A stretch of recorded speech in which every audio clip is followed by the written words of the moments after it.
So I'd like to welcome you to our session today. I'm going to go ahead and share my screen here. So thank you for joining us for this session on building stronger connections while letting go of control. At CTQ, we've had a long history of connecting with educators, and when the current crisis emerged and we realized that everybody was going to virtual teaching, our first reaction was, let's meet with teachers and see what teachers want. And so this series of webinars has come out of that conversation with educators, and clearly educators want to hear from other practicing educators.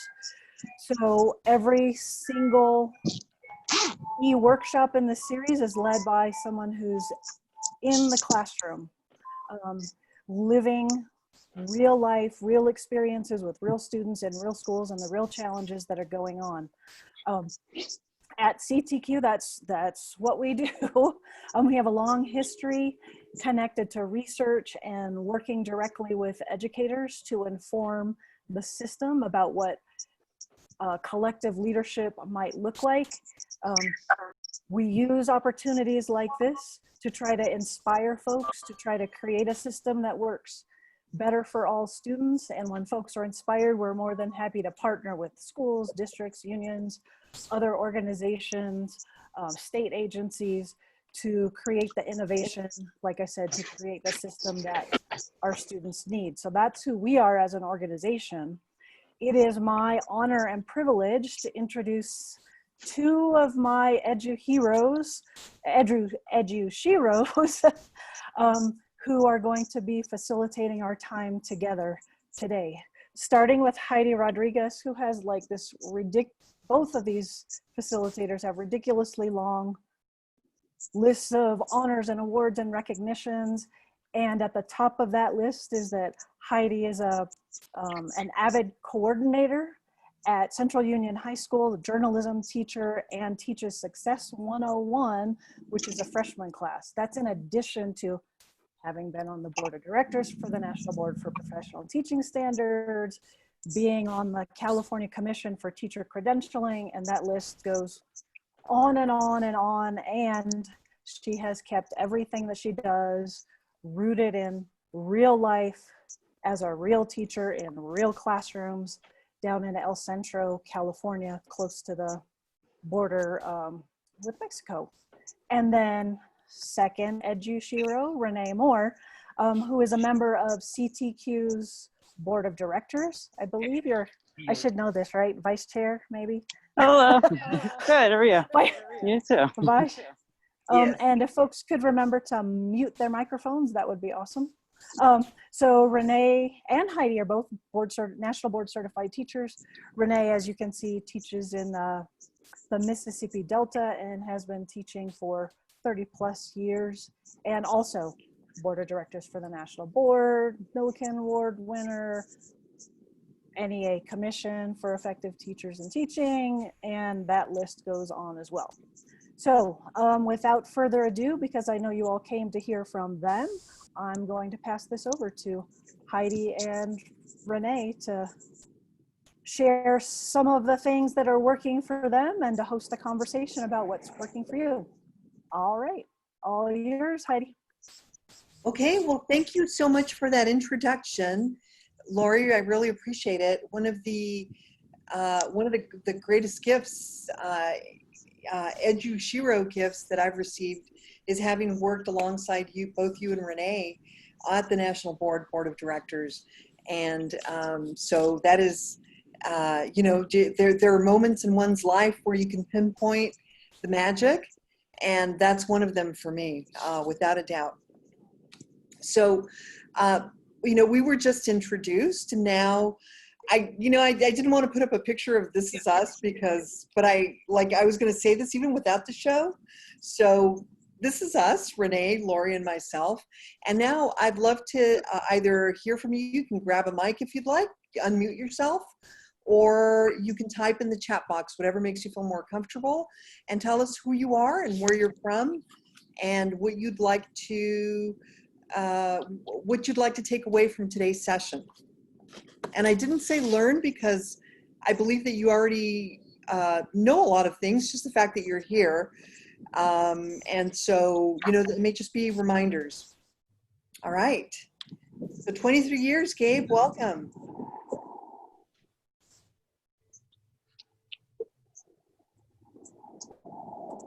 Camera, hi, yeah, we're right down the road from each other.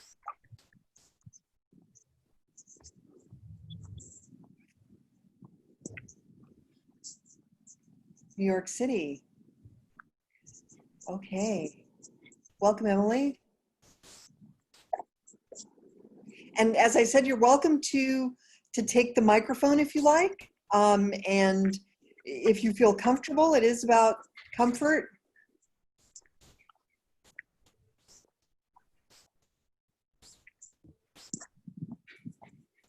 Wow, what a wonderful group here. San Diego also.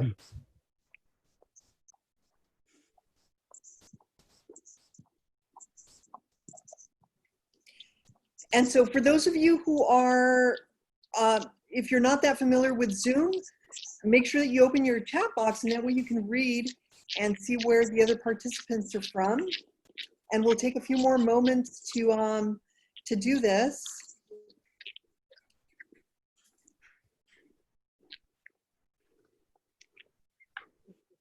Okay, New York.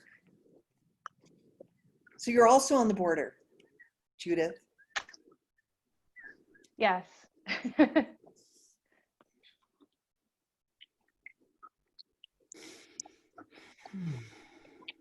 Wonderful.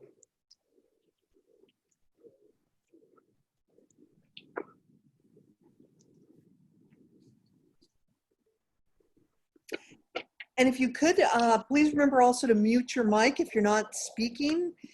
That way we don't hear any distracting background noises.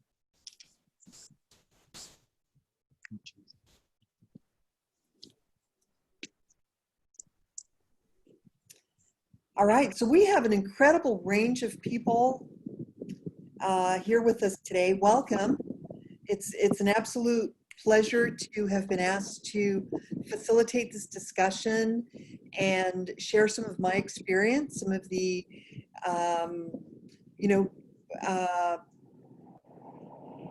wisdom that I've gained from my students and from my colleagues in my 21 years of teaching. Let's see, Iowa, all right. Okay, information to support educators. So Colleen, while this has a little bit more of a focus on students, I do hope that there's some information that you can garner for support for yourself, because we definitely need a lot of support as we go through this. I'm hearing a little squeaking sound. Is there somebody's little dog playing with a squeaky toy? I know it's not mine. My dogs are being dog sat. Otherwise, they'd be barking right now. Okay, so if you haven't had a chance to introduce yourself, please do. We are going to move on and get a chance to read and see where everybody's from here.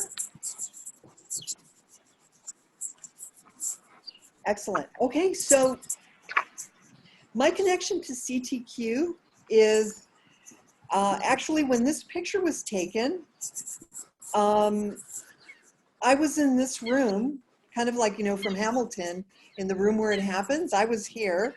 This was actually from a storytelling collab that we had in North Carolina. And so when I saw this picture, when I was creating the slides, I was like, yeah, wow, it brought back such a great feeling. As I mentioned, my relationship with Lori and Renee, it was my first introduction to CTQ, where with people who have been associated with CTQ informally, I'd have very powerful discussions with them about education. A book that Renee was involved with, and Lori, I believe as well, Teaching 2030. I remember when I heard you talking about it, I was like, yeah, wow, somebody's looking toward the future. And Teaching 2030 is in many ways what I think, where we should have been writing about in the 50s. We haven't seemed to have grown much in, I don't know, a century. But I got really excited hearing about the work that CTQ was doing, and found people with similar mindsets, posing problems, and all with a sense of advocacy for our students, right? What is the best way to prepare our students for the world that we're in and the world that we're going to be? And how can we support teachers in that process? And I said here, life support, whether it was the collab, the storytelling collab, or working on the micro-credentials, or connecting with people from CTQ, I have felt validated as an educator.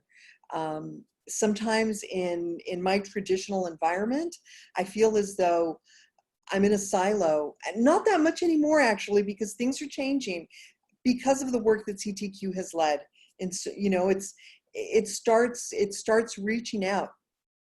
And having a hold on policy and other aspects of education. But there was a time where it was very, very lonely for me, having these ideas and being out here in a traditional setting.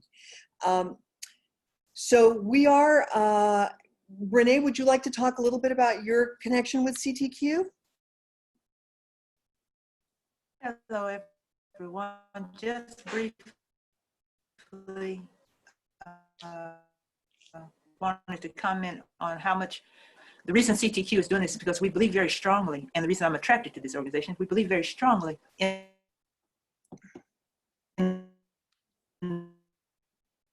the power of teachers working with teachers. On us as what we need, it's getting that shared across the ways that has been challenging. So Heidi, I'm not going to say much more at this point. I'll let you go ahead so we can get into the meat of tonight. All right. Okay. So the power of teachers, connecting with teachers and having us be the ones who set the stage for a lot of this work that moves us forward. Great. Okay. Laurie, next. Okay, so why we're all here, the focus of today's session and discussion is to discuss compassionate, just, and empathetic digital learning environments. And I want to note that most of us are not online teachers. We're actually emergency remote teaching right now, right? So we're all in this emergency mindset, that we have to take into consideration when we may be being hard on ourselves, like, why can't I do this? I'm an educated person. Why am I struggling? It's an emergency, right? And we're responding in such a way. But ultimately, we want to create that connection with our students so that when we're back in our classrooms, they want to come back and see us, that they feel that they trust us. And this idea was born out of an experience that I had talking to some people in my district when this first happened, and listening to my students who said that they were really struggling with being overworked, right? They were being worked excessively, and so that was, and it was very difficult and stressful for them. And we'll examine the notion of control, right? What it means to be in control in a traditional classroom, and reflect on our own sense of powerlessness.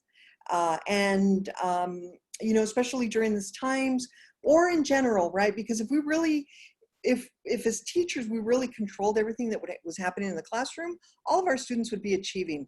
So I'd like to just put this out there, that control is really more of something that we may not have a lot of control. It's illusory. All right, next slide. Okay, so these are ground rules, if you will, and this is what I'm bringing to our discussion today, and what I'd like from you all: an open mind, willingness to learn, enthusiasm, and an agreement that our diversity is our greatness. that, you know, everything, all of our different viewpoints, our different life experiences, help us see things in a way that perhaps we hadn't seen before. And so that's where open-mindedness comes in, because I may do something very different and you'll say, yeah, that's not the way to do things. However, it may be a way that either works for my personality construct, or maybe you haven't tried and could try and see how that works for you, or just, you know, file it away for future reference. And how we'll hear each other today, we have a few polls that we've set up. And there's also an open mic. It's open mic night. So if you want to say something there during the discussion, just unmute yourself and go ahead and speak. And then, as you know, there's also a Zoom group chat. So you can, you know, open the mic or chat away. Okay. And as much as possible, I'm trying to read what's happening in the chat box, but I don't want to do that at the sacrifice of what you're saying or what may be happening here. Okay, so these are our ground rules. Does anyone have an issue with any of these that you'd like to discuss?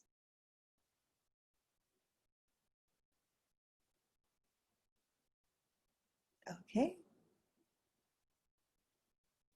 All right. And if you do, you can always come back. All right, next slide, Lori.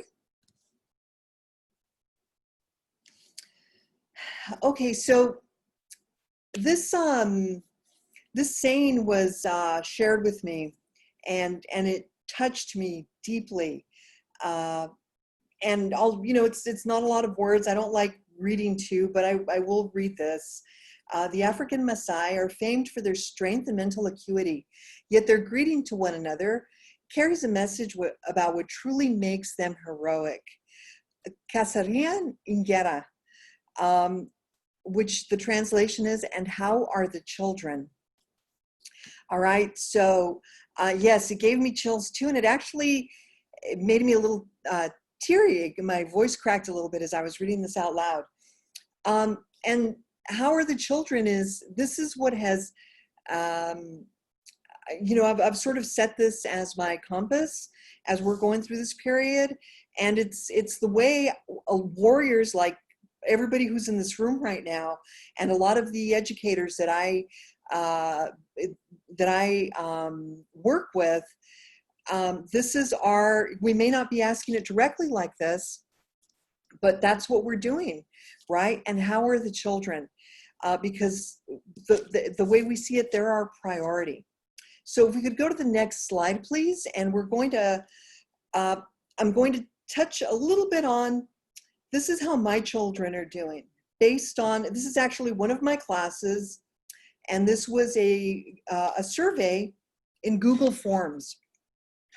And so I asked them a question about, first, one of the things that I do is, you know, for their daily check-in, I'll put like a few little pictures. All of my students know and love my dogs. Sorry, Lori, they're high school. So I teach 9th through 12th graders. And so, you know, what's happened is this has taken everybody, you know, it's just battered us. Everybody thought they were going to go back to school, and we haven't. So, you know, in the check-ins, I do a little bit of funny things to, you know, to sort of like, I mean, remind them that I'm a funny person. A student texted, "Ms. Rodriguez, you're the funniest teacher I've ever had." I was like, you know what? My goal in life is accomplished. But anyway, so, you know, like a funny picture or something. And then I ask them how they're doing. This is all private in a Google form. And so what I did is I took it and I turned it into a Wordle, right? And these are some of the words, as you can see here. Some of these are their names, and problems. Motivation, it was actually attached to lack of motivation or no motivation. Compared is like teachers are giving us more work compared to what they do in the regular workday. And then a lot of them told me to stay safe. Students are sad, depressed, confused, concerned. Most of it went beyond, I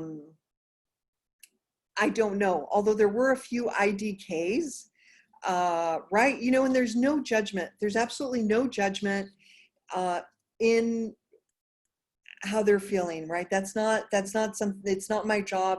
And it's not my job to tell them that to not feel that way, right? I just let them, because like I said in the beginning, I want them to, yes, I can share. I have a few check-in forms.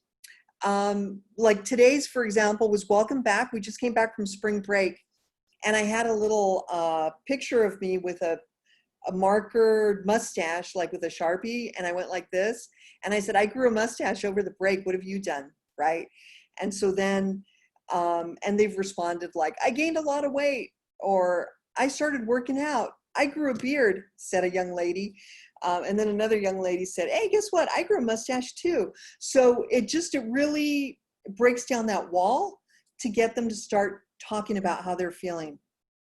And again, that's my personality construct, because that's how I reach my students. You may have a different way of doing it, and that is okay. All right, so we'll move on to the next slide. So now I want to ask you, how are your children? And it could be your children at home, could be your students. How are they doing? So you can pick up the mic once again, or you can type in the chat. I'd like to hear from you, and to hear also how you've been checking in with them.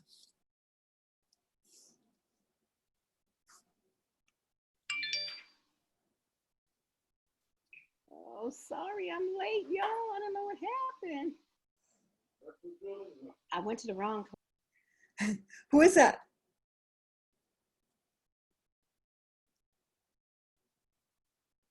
Okay, absolutely, Gabe.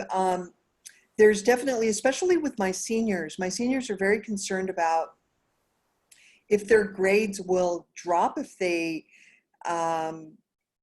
they're not able to do the work. Some of my students are very concerned about Google Classroom being so new to them. Like all of a sudden they have 6 classes online, and many of them don't use their email, but they're being barraged with emails. So they're becoming overwhelmed, and then they worry that that's affecting their grade. Okay, Class Dojo is also an excellent tool. Christine, absolutely. They miss each other a lot. And you know what I have found is that a lot of them miss us. They miss their teachers very much.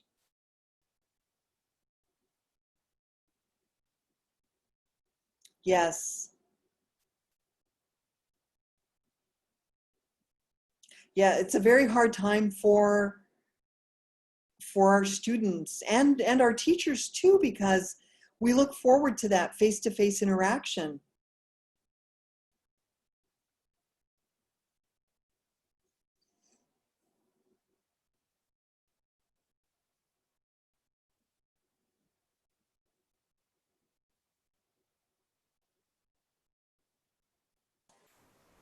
Heidi, Yes. it's Renee. Uh-huh. No, you can't see me, but can you hear me okay? Oh, absolutely. All right, my internet is going up and down. I just wanted to mention, I didn't mention this when we first came on. I've been teaching 30 years, 15 at the high school, 15 at the community college. And currently I teach dual enrollment high school students. So my students range in age from high school juniors all the way through 60-year-old senior citizens, my people. Wow. And but the reaction that they have to this setting is it's strikingly similar to what I'm hearing from my K-12 colleagues. They feel grief, they feel disappointment, and some of them are genuinely surprised at how concerned the teachers are about them. You know, when we reach out to them, either by email or through our learning management system, and just to ask them, how are you? It's stunning to us how many of them are surprised that teachers actually care about them as individuals, not just because you're my teacher, but because we care about you as a person. And it's important that the students know that about us, that we do care about them as persons, not just as a, checks on our attendance list. Exactly. Or as having met an expectation or having complied with a school demand, right? It's beyond that. It is like, we don't want you to slip away into to feel depressed. We want you to make sure that you hang in there until hopefully a time when we're back to normal. Yeah, thank you for that. Would you rather? Oh, that's great.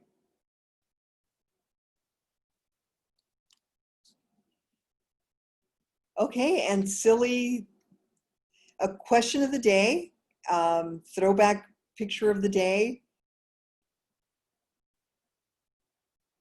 Yes, they do. They start asking like, wait, where's the picture? Jennifer, what type of, like, what would be an example of a would you rather question in the setting with your students?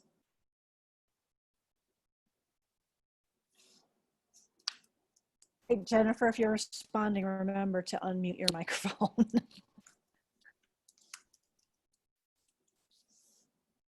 I was just gonna respond in the chat, but I'll respond here. Just like a fun, like today was, would you rather be a tadpole or a caterpillar? Okay. So nothing like, just like a fun thing. Okay, perfect. And that it does, it gets them, that silly thing. It's like, I was cracking up reading my students' responses today, and it was good for me too. And that's the thing about this codependency, this interdependency that we have with our students, is to see them, like today I felt they were a lot lighter in their messages, and so that made me feel really good. Like, yes, things are going to be okay. Yes, and that's exactly, Tricia, using a question as a means of taking attendance. That's exactly what I've done, right, through Google Forms, and that's how I've checked in with them and have taken it a little bit further to have them write about how they're feeling and to process some of their emotions. So yes, asking a question, if you're using Google Classrooms, creating a Google form is a good way of doing that. Mm-hmm. Yes, Lori. Okay, so would we, all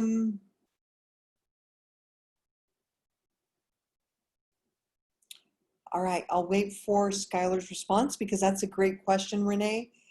Do you mean literally haven't heard from them, or they seem more distant? A question to Skylar.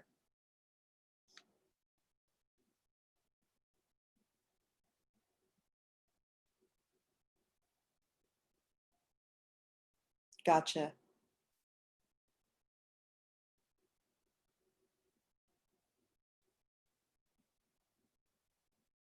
Oh, what a wonderful idea. And Nadre, is that how you pronounce your name? Nidra. Nidra, I'm sorry, Nidra. Do you use, is a color wheel a tool that you use in the classroom? No, the art teacher had sent it to me, but I didn't know how to use it because every teacher is sending, even the special area teachers are sending what they use in the class.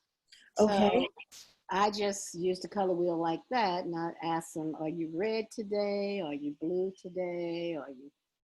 What color are you? And then they tell me, and then so most of the time they're blue, they're feeling good, they're calm, they're not afraid, If they're red, they are afraid, and then we talk about their feelings like that. So I just use the color wheel like that. And the art teacher said, oh, well, that was a good idea. It wasn't the way she wanted me to do it, but that's the way I did it. Hey, that's when, and again, we have strategies that work for us that fit our personality construct. Wow, that must, I love that. I love that, the idea of adopting the color wheel for that. So Oh, Judith, that must be hard to have students that you haven't heard from. Yeah, you know, and what I have found is that some of my students are in high school, but when I've called their home looking for them, they're working. One of my students was evicted, so she's now living with family. I have another student who lives in a foster home. Actually, she's in a homeless shelter. And so she doesn't want to Skype or use Google Hangouts from there because she doesn't want anybody to see where she lives or to know too much about her, or to have noise coming in. And some, you know, they're fighting with their little brothers over the Wi-Fi. And, you know, which brings up another point. If, you know, when we're having like Google Hangouts or Zoom meetings, for some students in my district, at least, and I've heard it's happened other places, teachers have made them mandatory to show up at a certain time, and have threatened them with their dropping their grades if they're not there.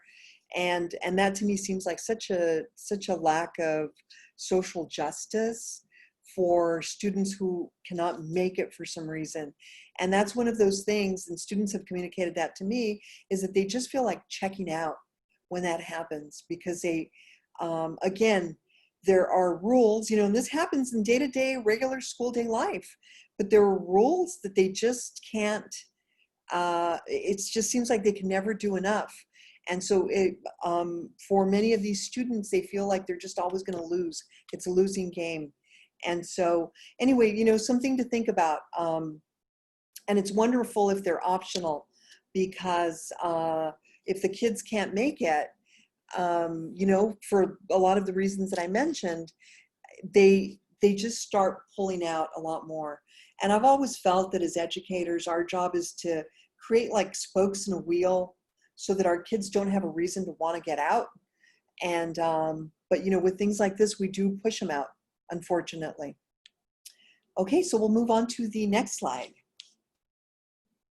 All right, and we have a few NBCTs in the room, and you know, one of the guiding principles for my teaching and for almost everything that I do, whether it's the policy work that I've done, is informed by the National Board Professional Teaching Standards and the 5 core propositions. And in this case, I highlighted number 1, teachers are committed to their students and their learning, right? And the way we do that is by getting to know them. I saw Renee typed earlier, know your students, right? And so we know our students, we find out what's happening without seeming intrusive, especially with students who have a, you know, if they're coming from a domestic violence situation, like this one young lady, and is living in a homeless shelter with her mother, right? You know, like I'm not going to start digging too deeply, but I do want to know enough so that I can get her the help that she needs, so that I can accommodate her in this online environment, so I can accommodate her in the classroom, to make sure that she always feels that she can come into my classroom and say, Ms. Rodriguez, I didn't have time to do my homework. And I'm not going to say, well, you get an F, right? Like, she faces so much during the day. So this is a huge part of knowing, having them know that I'm committed to them, and that I'm going to find the way for them to learn the content, right? But first I have to learn about them. And I put like a little cloud around the teachers must become attuned to their students' individual situations and changing circumstances. And never has this been more true than right now with what it is that our students are going through. All right, so this informs my strategic framework as a teacher, my philosophy, my guiding principles, the 5 core propositions, and I just wanted to put that out there. Yes, it is, Lauren, what teachers know and are able to do. Absolutely beautiful. You want to get the next one, Lori? Okay, so I want you to think about what type of teacher you are. Now, these are, you know, a little stereotypical, right? The disciplinarian, but all of the other images that I found were just like really bad, and this one had at least cute drawings. And so we've got the disciplinarian, and that's a person that things are only going to be my way. That's it, right? If you're not at my Zoom meeting at that time, you're going to get an F. And using grades to punish kids, I would say. The techie, right, has just like a grasp of the technical. Creative may not have a lot of routines, and routine is an operative word in what we're going through right now, by the way. Traditionalist, right, where it's the pedagogy of the 1930s, and I'm not talking John Dewey, I'm talking about lecture, say the sage on the stage. And then the friend, right, everything's cool. So and an amalgamation of all of these is not bad, and even one of these is not bad, as long as there's fairness and there's a way to accommodate student learning. So yes, exactly, I could be any and all of these on any given day. All right, okay, the friend, yeah. Context absolutely matters. Thank you. And so context matters a lot, and you may be the creative at school, right? With the creative and techie is kind of where in the areas that I lean. But I feel like right now in this setting, I'm a lot more of the friend, right? And advocate, the friend and the creative, the warm demander. Okay, yeah. And again, there's a little blend that can happen with these, right? And so it could be, I taught a class once where people were just really shocked that I was the disciplinarian in there. But I had a lot of students so going back to your context question, Lori, it required that because we really had to get a lot of the behavior things out of the way so that everybody could learn. Okay, warm demander. All right. And so as teachers, we set up routines, right? And routines are very important. For us, we get up at a certain time, we pack our lunch, our 30 bags, we head to school, right? We always walk in with like a ton of bags doing like a waddle. And we have our coffee, our thermos with coffee, our other one bottled with water, and our things. And that's part of our routine. We settle in, can never find our keys, whatever it is, go say hi to certain people, right? We have our things in our classroom a certain way, and we're used to that, and the students are used to that. The students walk in, at least middle school and high school, and they look at me like they're always trying to size us up. Is she in a good mood? Is she in a bad mood? What's happening today? Right, trying to get us off track. They're, yes, Tricia, and that is, I think, the context too, doing a lot of listening. Right, but we have our routines. I think great teachers have routines that are established, and right now our routines have been thrown off, as have our students' routines. So next slide. All right, so what's happening is this is a very stressful time, and I'll give you a few moments just so that you can read what the research says about stress, and the stress we may be going through, and the stress that our students may be going through at school with some of our routines, and especially now.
Okay, so there are a couple of conversations happening in the Zoom chat. One is the Screencastify, and the other, I'm trying to garner the comments about stress, right? You know, and these are just a few little excerpts about the situations that we need to be ideal to be able to learn. When we're stressed out, we produce certain hormones, we have a hard time focusing, and you know, as it said here, we need warmth, we need environments that are welcoming. And this is very hard when our children, again, may feel the stress coming from the computer screen, right? Why is my teacher giving me so much work? Or parents asking them to take care of their kids at home. I see traumatized students that may be having something going on at home. For some people, this event has actually kicked in a whole other level of trauma. Students that have experienced trauma in their own lives. And so as we're thinking about the stress that our students are going, we also need to think about, one, we're going through stress, right? And how can we take a little step back and say, okay, I'm going through stress and I'm being told that I need to teach in this new environment. How can I use this empathy to be able to set up an ideal situation for my students so that they don't feel this, you know, so that we're together while it's a virtual hug, right? And it could come across with a funny would you rather, or a deep would you rather, or a little picture of me with a fake mustache on my finger, right? And trying to make them laugh. Some of that helps them just take a breath and say, you know, and I can't tell them that everything's going to be okay because I don't know. I'd like to be able to say, you know, it's going to work out, but I really don't know how things are going to unfold. A lot of the worries that my students have, I have them too. And so, you know, I just have to remember that the little part that I play in their life, I want it to be to assuage some of the stress that they're going through. Okay, so I shared these quotes, and there are some great articles on social emotional learning, some great links, which I didn't add to the end of this presentation, but you have my email in this presentation. And if you email me, I'll share some wonderful resources with you. Digital Promise has some fantastic work that they've done. And so we can, you know, you can go through that and email me. We can go back and forth and work on other solutions to help our students. All right, so next slide, Lori. Okay, so this is how I'm feeling, and this is how my students are feeling, and I'm, you know, assuming that a lot of people are feeling this way, you know, in our current COVID-19 times. And I'm going to share a story about before I went into teaching, I did some work with Literacy Volunteers of America, and I trained some high school students on a Native American reservation to become tutors to the adults on the reservation, right? So it was like this really amazing literacy program where the high school students were working with the adults, and it just, you know, we did some great work, and I was really proud of that. So I was invited to speak at a meeting for American Association for University Women. And I was, you know, happy to talk about the project and what we were doing. And I think they were going to consider funding us for something else. And so I was done talking about, you know, showing them pictures of the kids and the adults. And then this little old lady said to me, and why are the kids shooting each other? And that just like was not what I was expecting. But, you know, I'm Mexican, so maybe she thought that it was a Mexican thing that I would know, right? I should be able to answer that, like on behalf of all Mexicans. This is why we're shooting each other. And so it threw me off a little bit. And then everybody looked like, oh, she's got an answer. Yay, yay. She's going to tell us why everybody's shooting each other. And so I said, you know, when I was little, I used to translate for my grandmother. She would go pay her bills, and I would translate. And people would yell at her. She didn't speak English, she spoke Spanish. And I would say, she's not deaf. She doesn't speak English, right? And I would get really mad, and I would feel so powerless. And I remember that.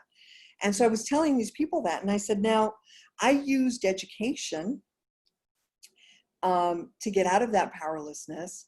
And I said, however, some of my friends didn't. Some of my friends felt power when somebody put a weapon in their hand. And I said, so what we have to deal with is the root of powerlessness. How are we taking away power from kids in schools? Is it by not giving them access, right? And, you know, as overused as the word empower is, you know, it's the only, it's the antonym to powerlessness. And so there's this, so so you take that, and you take kids that already feel powerless, and you put them into this digital emergency environment, and it's doubling. You know, this is their powerlessness is leading into depression, into the fact that they're sinking, into that they're not responding in Google Classroom. So I have to text them and say, what's going on? Right. So how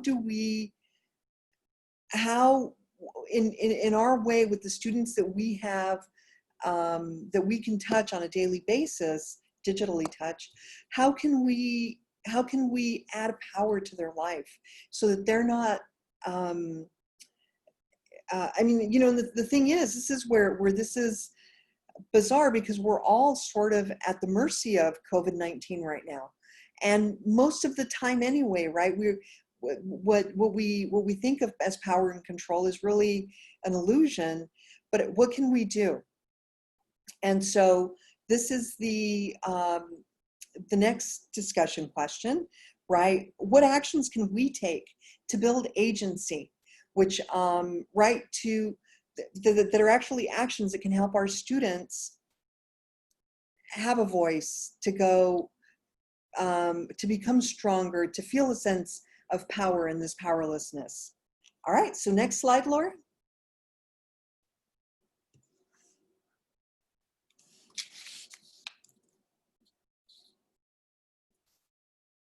Okay, so what actions can we take? And again, you can take the mic if you'd like.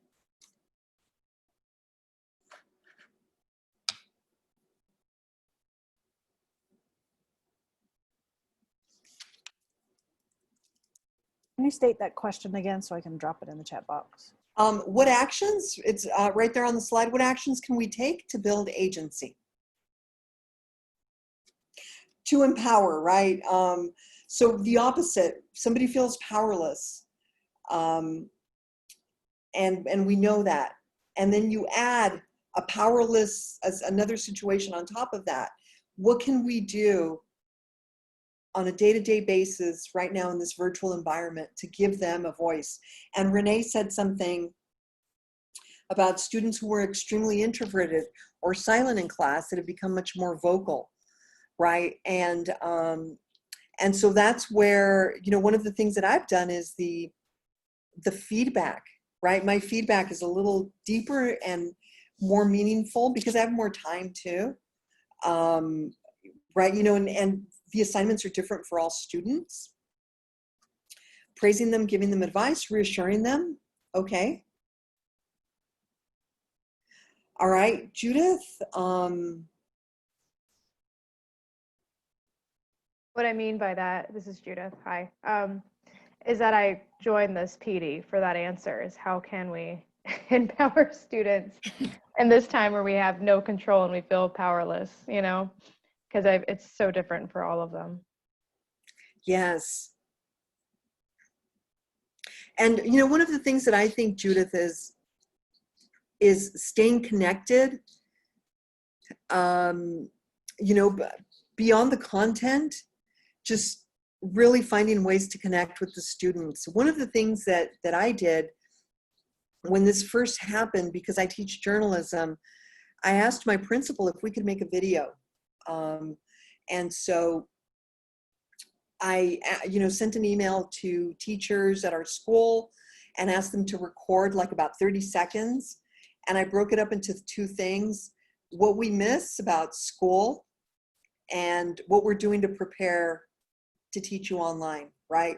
And it was teachers' faces, and it was our lunch lady, and it was our security, you know, and they all had a few things to say. And then my students, I picked 4 students to pose the question, to say, I really miss lunch assemblies. I wonder what my teachers miss, right? And then boom, the teachers would go on and talk about that. And that was something that had such a positive impact on our community. And it made our students feel really good. I received a lot of grateful emails from parents saying, wow, that's exactly what we needed. Our soul needed that. And while I don't know what the right answer is, but I do think it's, you know, what feeds the soul. To go back to the first slide, what's going to make them want to come back, right? You know, and all of your students are different. So finding out, right, what's going to make your students want to come back. Yeah, the Google Forms, how are you? Yeah, exactly.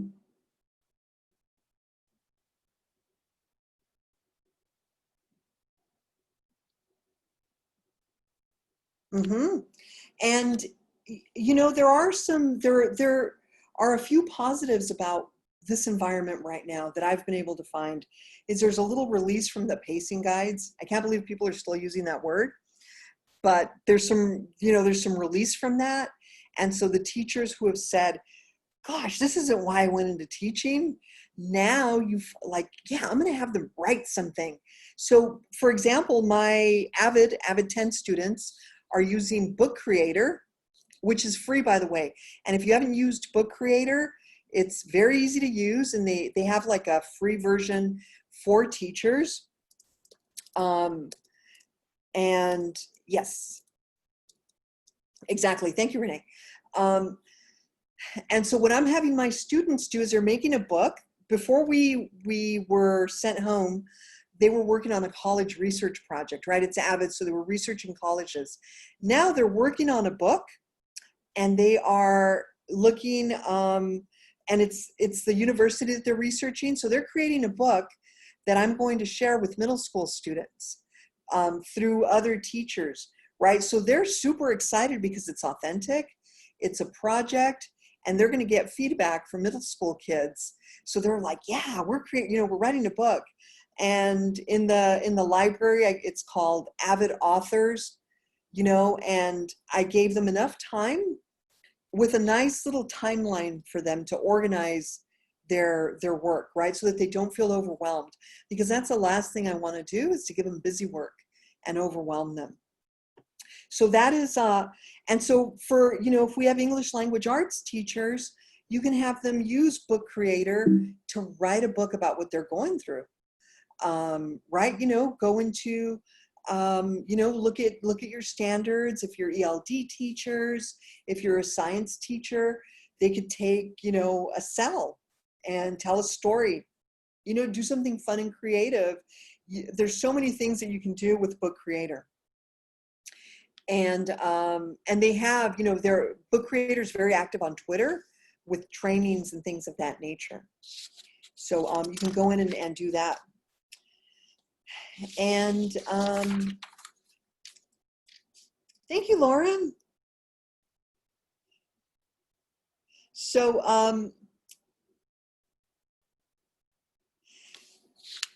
I think, Renee, that one of the things that's happening, Renee's asking, how has moving online been better or worse for our special needs students? what I have found is that our district has been very aware of meeting our special ed students' needs. And I do know that some districts have to check a box, so they make all these little packets to keep them busy and call it differentiation. But it's really important to have that connection with those students to make sure that we're reaching out to them and reaching out to their TIPS teachers or to their special day teachers. But it is a very a question that's hard to answer, because a lot of them will fall through the cracks if they don't have a strong special ed department at their school or at their district. I think, you know, the language learners, again, perhaps if they feel strong in their first language, maybe one thing that they can do is they can write a book in their language. You know, if you'll accept that based on the requirements, talk a little bit about what's happening. Maybe they can use Book Creator to create a journal of what's happening in their lives. That's I mean, that's a thought with, okay. True, what does that even mean?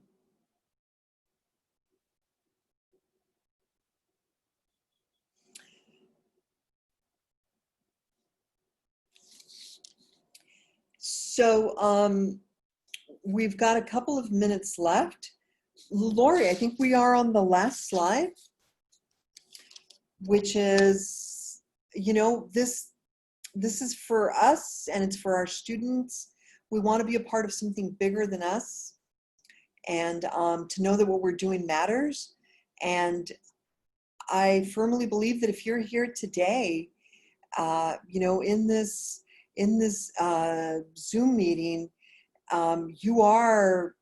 what you're doing matters a lot. It matters to me. You know, reading your comments and listening to what you've had to say and your experience has added a lot to my life. And I, you know that if you're asking these questions, you're doing a lot to keep your students connected. Let's see, Greek proverb. Yeah. Yes, yeah. A society that grows when old men plant trees whose shade they shall never sit in. We can. I think Hamilton used that line too. What is a legacy? Building a tree that you never get to see. So, and that's what we're doing. Does anyone have any final thoughts or questions? Absolutely, Tricia. Many great minds. Katie, I wanted to share something at this point. Okay. It's Renee, for those of you that can't see me or hear me. Several teachers that I've talked with, well, I don't want to say several, but it's been enough of them for me to be concerned whether it's a trend, let me put it like that, have expressed concern over whether or not their classes will be rigorous enough now that they are online. These are teachers who have never taught online before and are suddenly finding themselves thrust online. And I thought that was an odd question to be asking at this moment. Mm-hmm. Until I realized where it was coming from. And I've heard it both from teachers at the K-12 level and teachers at the community college level. And usually when we use the word rigor, what we're really talking about is how hard can I make my students work? Mm-hmm. And more often when we talk about rigor, what we're really talking about is not for the student's sake, but actually for our own reputation's sake. For example, when I was at the high school, there was always this running competition within the English department. If I'm the 9th grade teacher, I don't want the 10th grade teacher to get my students and feel like I didn't do an adequate job of preparing my students for the 10th grade. So I'm going to go over and over everything I can to make sure they're really, that I look good before my colleague when the students get there. Or the same thing with college colleagues. I don't want to get a reputation that my class is too easy. But when you find yourself in a situation like this where people are dying around you and people are losing their jobs and families are in a turmoil, it makes you really, I think as educators, we should stop and think about what's really essential at this moment. What is it that students really need to learn? What is it I really need to teach? And how much of what we do really is not essential? And what does it mean to do quality teaching and quality learning right now, as opposed to, I'm rigorous, or my course is rigorous. And it's possible for online courses to be highly challenging, intellectually satisfying. I've done online teaching for a long time. I've done blended teaching for a long time. It can be done. Certainly, these aren't the best of circumstances, particularly for people who've been thrown into this unprepared, teachers and students, for it to be there. But I just thought that was an odd thing for teachers to be concerned about at this moment. Is my class rigorous enough? So that's some stress you can take off of yourself by just kind of being more, by refocusing, I guess, on where, what's best, what's really best for the children, as opposed to what's best for us and our systems. And I just wanted to throw that out there because it kind of weighed it on me. Thank you so much for that, Lori and Laura Renee. What you did is you encapsulated the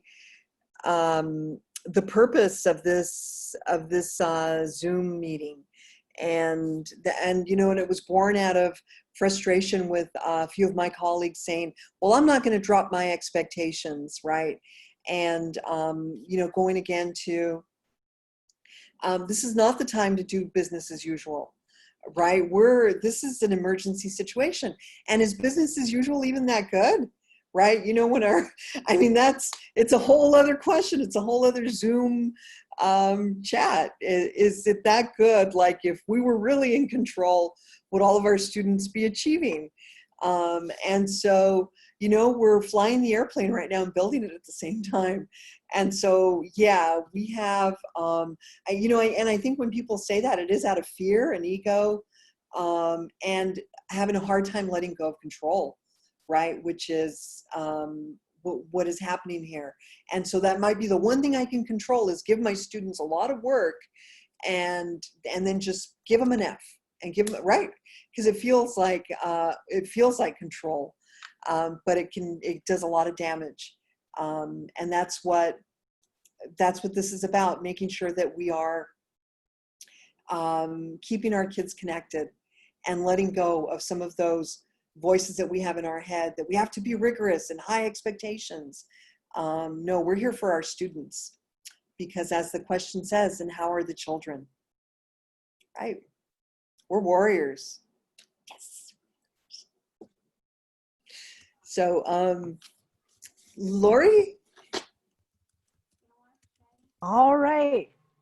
I just want to take a moment to say a huge thank you to Heidi and Renee for a really, really interesting, engaging, and super important conversation about what's really, really important, what our kids really need now. And also, in addition to the thank you for the content, also for the time and effort and energy it took to put this together, because we know that both of you are practicing educators, that you met with your kids today and you'll meet with them again tomorrow.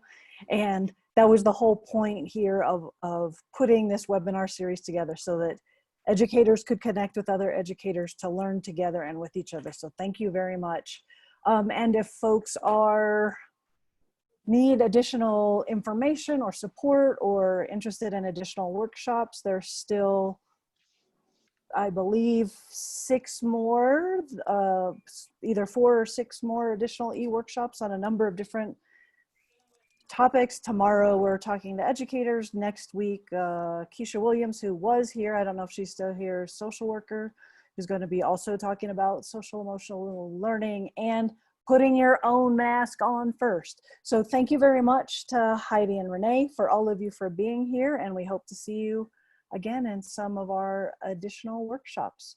So thank you, be well, and thank you for everything you're doing for our kids and our families. Your role has never been more important than it is right here, right now. So thank you for all everybody is doing on behalf of our kids and our families. Do we get All right. do we get certificates for these? You can email me and I can make that happen, sure. And